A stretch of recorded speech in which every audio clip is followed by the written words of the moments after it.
Muy buenos días, mi nombre es Jerry García, yo soy cursante de la Escuela de Derecho de la Universidad Bicentenaria de Aragua. En este momento les voy a exponer sobre el incumplimiento culposo de las obligaciones. Esta es una exposición perteneciente a la cátedra de Obligaciones 4 dictada por la profesora Dulce Morgado. En este sentido comenzaremos con los elementos del incumplimiento culposo, en donde se ven dos elementos. El primero es el elemento objetivo, es decir, el incumplimiento de la obligación, el cual consiste en la inejecución total o parcial de la obligación o en el retardo en el cumplimiento de la misma. Esta se ve en las disposiciones del Código Civil a partir del artículo 1271, el cual establece que el deudor será condenado al pago de los daños y perjuicios tanto por inejecución de la obligación como por retardo en la ejecución, si no prueba que la inejecución o el retardo provienen de una causa extraña que no le sea imputable, aunque de su parte no haya habido mala fe. En este sentido pasamos al elemento subjetivo necesario para poder inculpar al deudor, ya que no basta simplemente con el incumplimiento del mismo, sino que este debe tener un carácter culposo.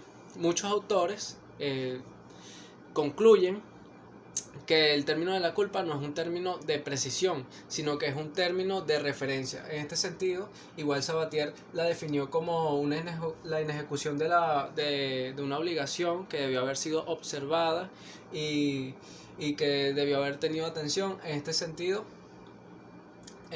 Planiol desarrolló un sistema en el que expuso 4 categorías de obligaciones preexistentes, las cuales toda persona debe cumplir, llamado el tetrálogo de Planiol, en el que, como ya he dicho, son 4 categorías, comenzando por abstenerse de cometer todo tipo de violencia contra cosas y personas. En segundo lugar tenemos abstenerse de cometer todo tipo de fraude. En tercer lugar tenemos el de abstenerse al desarrollo de todo tipo de actividades para las que no tengamos capacidad o pericia. Y en el último, el deber de vigilancia de las cosas o personas bajo nuestra guardia. En este sentido, las 3 primeras son de no hacer y la última de hacer. Las 2 primeras son de representar el dolo y la intención. La tercera representa a lo que es la imprudencia y la impericia, y la cuarta a lo que es la negligencia, las cuales están inmersas en las clases de culpa, que la doctrina establece diferentes puntos de vista para estudiar a lo que es la culpa. Uno de ellos es según la actividad del deudor, si es negativa o positiva, es decir, si es de no hacer o de hacer. Si la culpa consiste en una actividad de abstenerse, de no hacer, es llamada culpa negativa o mejor conocida como negligencia. En este sentido, el deudor tiene una obligación preexistente de no hacer, la cual ha violado, incumpliendo con la obligación o cumpliéndola a medias, es decir, de manera insuficiente. En este sentido, también tenemos la culpa positiva, o mejor llamada imprudencia, que es la que resulta del acto del deudor o del desarrollo de una actividad que no debió realizar y que estaba prohibida para él en una obligación de no hacer. Por lo tanto, es totalmente lo contrario. Otro punto de vista sería según el contenido abarcado. Existen 2 acepciones del término de la culpa. Tenemos la culpa lato sensu, que es en sentido amplio, que comprende tanto los actos dolosos como los actos propiamente culposos. Y en segundo lugar tenemos la culpa lato sensu, que es, la culpa stricto sensu, que es en sentido más restringido. En este sentido comprende exclusivamente los actos propiamente culposos y excluye a los actos dolosos.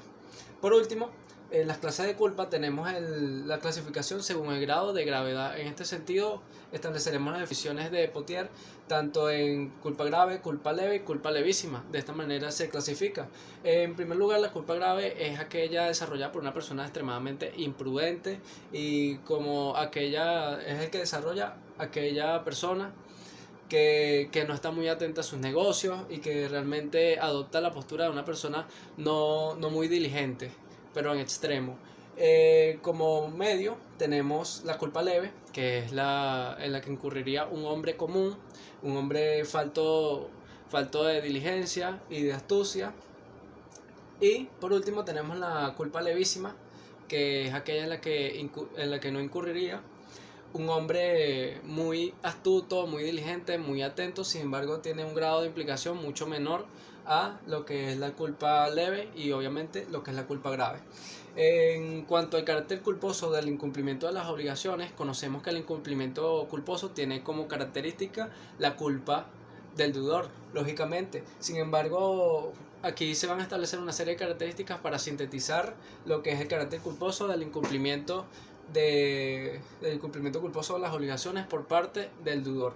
En primer lugar, cuando hacemos referencia a la definición de culpa, esta debe ser en lato sensu según lo establecido anteriormente en las clases de culpa. Es decir, que debe abarcar tanto los actos dolosos como los actos propiamente culposos. En este sentido, el sistema de apreciación de la culpa del deudor debe ser en abstracto. Esto quiere decir que las circunstancias por las que el deudor incumplió con su obligación deben ser comparadas con un ente abstracto e ideal. Por lo tanto, se comparará las situaciones por las que se llevó a cabo el incumplimiento de la obligación con los que debería hacer una persona normalmente. En cuanto al incumplimiento del deudor, este deberá responder por todo tipo, por cualquier grado de culpa, según lo establecido en las clases de culpa, que son las levísimas, las leves, las graves y las dolosas o intencionales. Tenemos que una excepción de esto serían las obligaciones contractuales a partir del artículo 1270, que establece lo siguiente: que la diligencia que debe ponerse en el cumplimiento de la obligación, sea que ésta tenga por objeto la utilidad de una de las partes o la de ambas, siempre será la de un buen padre de familia, salvo en el caso del depósito. Por lo demás, esta regla debe aplicarse con mayor o menor rigor según las disposiciones contenidas para ciertos casos en el presente código, de manera que en esta se excluye la culpa levísima. Por último, en estas características tenemos el principio general en la que el acreedor es el que tiene la carga de la carga aprobatoria de lo que es el incumplimiento y asimismo del carácter culposo. Sin embargo, en las obligaciones contractuales, según el artículo 1354, establece que quien pida la ejecución de una obligación debe probarla, es decir, el acreedor simplemente tiene que probar la existencia de esta obligación.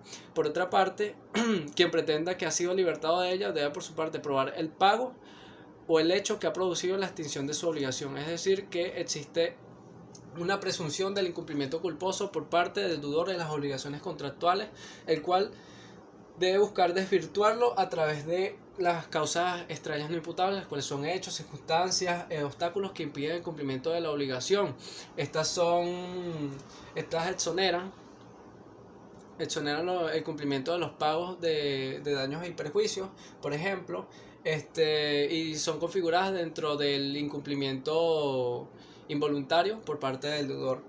En este sentido, las condiciones para las causas extrañas no imputables al deudor son la imposibilidad absoluta, es decir, que no debe ser simplemente más exigente o más oneroso el cumplimiento de la obligación, sino que debe ser absolutamente imposible.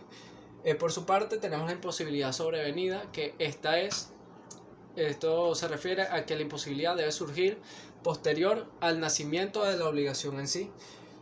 La imposibilidad imprevista hace referencia a que la imprevisión del deudor hace que éste responda por los daños y perjuicios ocasionados al acreedor. En cuanto a la imposibilidad inevitable, esto quiere decir que sin la imposibilidad inevitable no sería una causa extraña, no adquiriría este carácter. Por lo tanto, sería parte de negligencia del deudor si no fuera así. Y por último, tenemos la ausencia de una causa imputable, ya que cuando coinciden una causa imputable y una causa no imputable, igualmente el Código Civil castiga a aquel, por ejemplo, el deudor moroso por pérdida fortuita. En este caso, la mora es una causa imputable y el caso fortuito, como vamos a explicar a continuación, no lo es. Sin embargo, lo castiga por esa causa que sí es imputable. En los casos de las causas tenemos el caso fortuito, fuerza mayor, que a partir del artículo 1272 establece la disposición de no pagar los daños y perjuicios ocasionados cuando este hecho o acontecimiento imprevisto tiene lugar. aquí tenemos el artículo 1272 que establece que el deudor no está obligado a pagar daños y perjuicios cuando a consecuencia de un caso fortuito o de fuerza mayor ha dejado de dar o de hacer aquello que estaba obligado a o ha ejecutado lo que estaba prohibido. En este sentido, también tenemos el hecho del tercero. Este es un hecho de acontecimiento que impide el cumplimiento de la obligación. Este es originado por una persona totalmente distinta y ajena a lo que es la relación de acreedor y deudor. El hecho del príncipe son todas aquellas disposiciones prohibitivas e imperativas emanadas del Estado por razones de interés público en general, las cuales deben ser acatadas por las partes y que representan una imposibilidad sobrevenida, tal como lo hemos explicado anteriormente, que surge posterior al nacimiento de la obligación. También tenemos el hecho del acreedor, que son aquellas conductas realizadas por el acreedor que promueven el incumplimiento o la dificultad del mismo, del acreedor para cumplir con su obligación. El acreedor tiene como obligación mantener una situación razonablemente ideal para que su acreedor cumpla con su obligación. Y por último tenemos la pérdida de la cosa de vida, que se rige por el artículo 1344. Este surge cuando una cosa determinada que constituía el objeto de la obligación perece, queda fuera de comercio o se pierde de modo que se ignore absolutamente su existencia. En este caso la obligación se extingue si es que la cosa ha perecido o se ha puesto fuera de comercio o se ha perdido sin culpa del deudor y antes de que haya incurrido en mora, tal como hemos explicado